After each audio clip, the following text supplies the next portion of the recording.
حامدا ومصليا أما بعد فأعوذ بالله من الشيطان الرجيم بسم الله الرحمن الرحيم والذي جاء بالصدق وصدق به أولئك هم المتقون صدق الله العظيم صلوا على الحبيب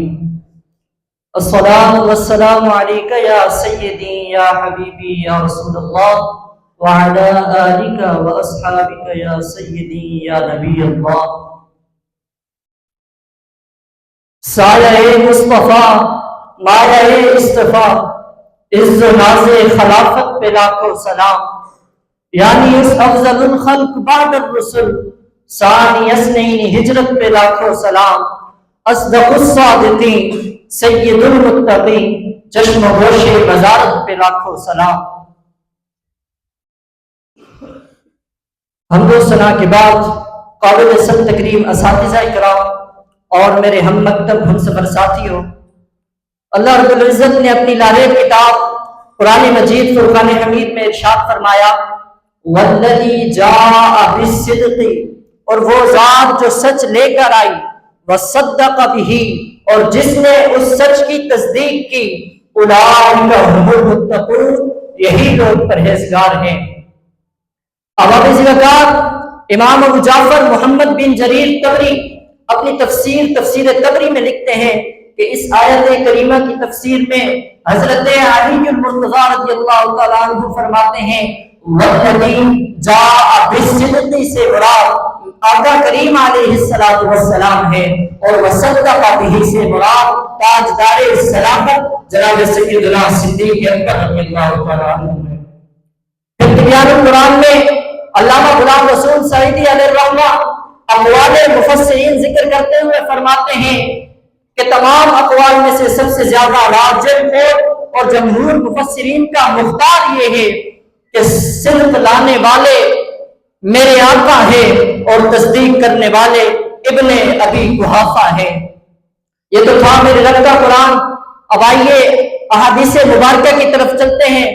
اٹھائیے بخاری شریف، اٹھائیے مشکات شریف، اٹھائیے سنن ابو داؤد، تینوں کتابوں کے اندر حدیث پاک موجود ہے۔ حضرت محمد بن حنفیہ رضی اللہ تعالیٰ عنہ راوی ہیں، فرماتے ہیں قلت لأبی ای الناس خیر بعد النبی صلی اللہ تعالیٰ علیہ وسلم، فرماتے ہیں میں نے اپنے والد گرامی حضرت علی المرتضی رضی اللہ تعالیٰ عنہ کی بارگاہ میں عرض کی کہ اے بابا جان، امام الانبیاء علیہ التحیۃ والثناء کے بعد اس خطہ ارض پر سب سے زیادہ فضیلت والی ہستی کون سی ہے؟ تو جو نام داماد مصطفیٰ کی زبان پر آیا وہ کسی اور ہستی کا نہیں تھا بلکہ جناب سیدنا صدیق اکبر رضی اللہ تعالیٰ عنہ جیسی عظیم المرتبہ ہستی کا نام تھا۔ اسی لیے تو ہم کہتے ہیں مصطفیٰ کے صحابہ سبھی محترم، مصطفیٰ کے صحابہ سبھی محترم، یار غار نبی تیری کیا بات ہے، تو نے سب کچھ لٹایا نبی کے لیے، جان سارے نبی تیری کیا بات ہے، اور کیسے سب کچھ لٹایا۔ اٹھائیے ترمذی شریف، حدیث پاک موجود ہے، حضرت عمر بن خطاب رضی اللہ تعالیٰ عنہ راوی ہے، فرماتے ہیں ایک مرتبہ حضور علیہ